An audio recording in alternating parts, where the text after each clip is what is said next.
नेपालको सबैभन्दा सुगम जिल्लामा बनेको यो झोर्लिङ्गे पुल नेपालकै सबैभन्दा लामो झोर्लिङ्गे पुल मध्येमा एउटा गनिन्छ र यो विकास चाहिँ दार्चुला कर्णाली जस्तो विकट ठाउँमा जहाँ चाहिँ अहिले हाम्रो हर्क साम्पाङले चन्दा मार्फत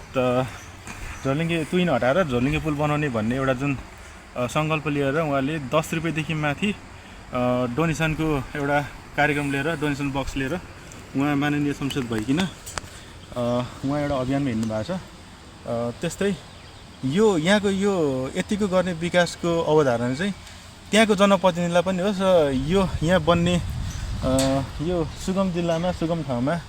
एउटा यो आवश्यकता त आवश्यकता ठाउँ हो, अनावश्यक त कहीँ पनि हुँदैन। तर पनि यो विकास चाहिँ त्यहाँ त्यस्तो ठाउँमा दुर्गम पहाडी इलाका हिमाली क्षेत्रमा भइदिएदेखि एउटा देशले थोरै मुहार फेर्थ्यो भन्ने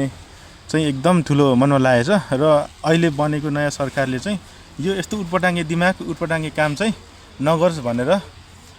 पाथिभरा माताको मन्दिर गएर अहिले घुमेर यसो सद्बुद्धि आओस् अहिलेको नयाँ सरकारलाई र पुरानोले गरेको सबै नराम्रो कामहरूलाई चाहिँ सच्याएर अगाडि बढोस् भन्ने कामनाको साथ